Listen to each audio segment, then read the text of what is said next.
بسم اللہ الرحمن الرحیم۔ جنت ایک ایسا نام ہے جس کو سنتے ہی ہر انسان کے ذہن میں بہت سے سوالات پیدا ہوتے ہیں۔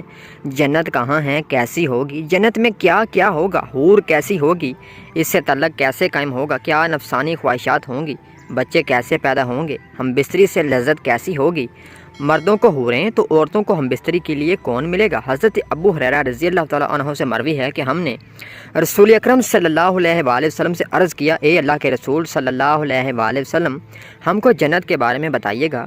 حضرت محمد صلی اللہ علیہ وآلہ وسلم نے ارشاد فرمایا، جنت کی زمین سفید اور مٹی زعفران سے بنائی گئی ہے، اس میں سونے اور چاندی کی اینٹیں جن کو مشک کے گارے اور موتیوں کی کنکریوں سے لگایا گیا ہے۔ حدیث پاک میں حضرت محمد صلی اللہ علیہ وآلہ وسلم کا فرمان ہے کہ جنت میں سب سے کم تر جنتی کو بھی 80,000 نوکر اور 72 حوروں سے نوازا جائے گا۔ آپ صلی اللہ علیہ وآلہ وسلم نے فرمایا کہ جنت کی حور اتنی خوبصورت ہے کہ اگر وہ حور آسمان سے زمین کی طرف نظر مارے تو ساری زمین نور سے بھر جائے اور ہر طرف خوشبو پھیل جائے گی۔ نبی اکرم صلی اللہ علیہ وآلہ وسلم نے فرمایا کہ حور کے سر کا دوپٹہ دنیا و مافیہ سے بہتر ہے۔ رسول اللہ صلی اللہ علیہ وآلہ وسلم نے فرمایا کہ جنت کی حوروں کی پنڈیاں ایسی ہوں گی جن کا گوشت اندر تک نظر آئے گا۔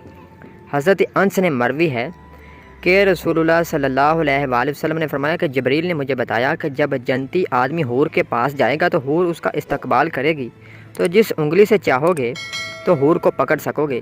اگر حور کا ایک بال زمین میں ظاہر ہو جائے تو مشرق مغرب نور ہی نور پھیل جائے گا۔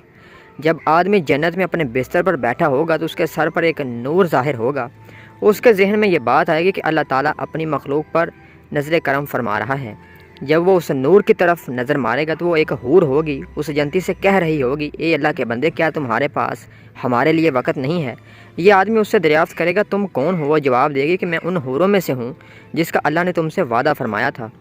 وہ حور جنتی کے پاس بیٹھ جائے گی، ابھی وہ جنتی حور سے گفتگو کر رہا ہوگا کہ ایک اور حور اس بندے کے پاس آ کر کہے گی، اے اللہ کے ولی، کیا تمہارے پاس ہمارے لیے وقت نہیں ہے؟ اس طرح وہ جنتی ایک حور سے دوسری حور سے باتیں کرنا شروع ہو جائے گا۔ حضرت سیدنا عباس رضی اللہ تعالیٰ عنہ سے مروی ہے کہ اگر جنتی حور اپنے ہاتھ کا کچھ حصہ زمین اور آسمان کے دریا کے درمیان ظاہر کر دے تو وہ زمین والے اس کے حسن سے آپس میں ہی فتنوں میں پڑ جائیں گے۔ اگر وہ اپنا دوپٹہ زمین پر ظاہر کر دے تو زمین اس کے آگے جھک جائے، اگر وہ اپنا چہرہ ظاہر کر دے تو زمین اور آسمان کی ہر چیز ظاہر ہو جائے۔ اس کے بعد فرمایا کہ اگر جنت کی کوئی خاتون اپنا تھوک سمندر میں ڈال دے تو سارے سمندر شہد سے بھی زیادہ میٹھا ہو جائے۔ یہاں سوال یہ پیدا ہوتا ہے، مردوں کو جنت میں حوریں عطا کی جائیں گی تو پھر جو عورتیں جنت میں جائیں گی ان کو کیا ملے گا؟ عورتوں کے لیے یہ ہے کہ جب وہ جنت میں جائیں گی تو وہ اپنے نئے شوہر کے ساتھ رہیں گی۔ وہ عورت اپنے شوہر کو ملنے والی جنت کی سب حوروں کی سردار ہوں گی۔ اللہ تعالیٰ اس عورت کو تمام حوروں سے خوبصورت بنا دے گا۔ یہ دونوں میاں بیوی ایک دوسرے کے ساتھ بہت زیادہ پیار کریں گے۔ یہ دونوں میاں بیوی جنت میں رہیں گے۔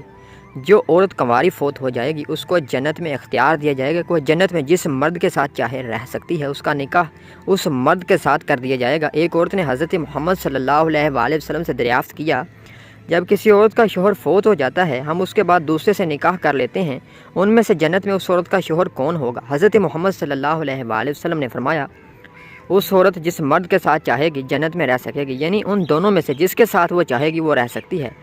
سلمہ رضی اللہ تعالیٰ عنہ نے حضرت محمد صلی اللہ علیہ وآلہ وسلم سے عرض کرنے لگی، یا رسول اللہ، مجھے یہ بتائیں کہ جنت کی حور بہتر ہے کہ دنیا کی نیک عورت؟ آپ صلی اللہ علیہ وآلہ وسلم نے فرمایا کہ دنیا والی عورت کو جنت والی عورت پر فضیلت حاصل ہوگی جو باہر والے کپڑے کو اندر والے کپڑے پر حاصل ہوتی ہے۔ ایک بار ایک یہودی اللہ کے نبی صلی اللہ علیہ وآلہ وسلم کی بارگاہ میں حاضر ہوا، یا رسول اللہ، جنت میں لوگ کھائیں پئیں گے کیا؟ حضرت محمد صلی اللہ علیہ وآلہ وسلم نے فرمایا کہ جنت میں آدمی کو 100 آدمیوں کے برابر کھانا پیش کیا جائے گا، اس کو 100 مردوں کے برابر ہم بستری کی طاقت عطا کی جائے گی۔ یہودی نے کہا، جب کوئی مرد یا عورت جنت میں کھائے پیے گا اس کو جنت میں قضائے حاجت کی ضرورت پیش آئے گی۔ اس پر نبی اکرم صلی اللہ علیہ وآلہ وسلم نے فرمایا کہ جنتیوں کی حاجت اس کے پسینے کے راستے خارج ہو جائے گی، ان کے پسینے سے مشک کی طرح خوشبو آئے گی۔ جنت میں انسان جو کچھ چاہے گا اس کو وہ عطا کیا جائے گا۔ ایک روایت میں ہے کہ مرد اپنا ہاتھ جس حور کی کمر پر رکھے گا تو سامنے طرف سے سینے کی طرف کپڑے اور گوشت کے اندر سے اپنا ہاتھ دیکھے گا۔ مزے کی بات یہ ہے کہ مرد جب بھی حور سے صحبت کرنا چاہے گا تو اسے ہر بار کنوارا ہی پائے گا، لیکن اس ہم بستری سے کسی کو تکلیف نہ ہوگی اور نہ کوئی رطوبت اور خون کا اخراج ہوگا۔ مرد اپنی حور کی چیزوں کو ویسا ہی پائے گا جیسا وہ چاہے گا۔ حضرت ابو ذرین عقیلی رضی اللہ تعالیٰ عنہ سے روایت ہے، حضور صلی اللہ علیہ وآلہ وسلم نے فرمایا نیک مرد اور نیک عورتیں جنت میں ایسے ہی لذت پائیں گے جیسے تم دنیا میں لذت پاتی ہو، اور وہ تم سے لذت حاصل کرتی ہیں۔ اگر کوئی مومن جنت میں یہ خواہش کرے گا کہ اس کی اولاد پیدا ہو تو اللہ پاک اس کی یہ خواہش بھی پوری فرما دے گا، کیونکہ جنت میں جنتی کی کوئی بھی ایسی خواہش نہ ہوگی جس کو پورا نہیں کیا جائے گا۔ اس بارے میں ترمذی شریف میں روایت ہے، حضرت ابو سعید حیدری رضی اللہ تعالیٰ عنہ سے روایت ہے کہ رسول اللہ صلی اللہ علیہ وآلہ وسلم نے فرمایا، مومن جنت میں جب اولاد چاہے گا تو حمل، زچگی اور پرورش اسی وقت ہو جائے گی جیسے وہ چاہے گا۔ اللہ تعالیٰ سے دعا ہے کہ اللہ تعالیٰ ہم کو جنت میں اعلیٰ مقام عطا فرمائے، آمین یا رب العالمین۔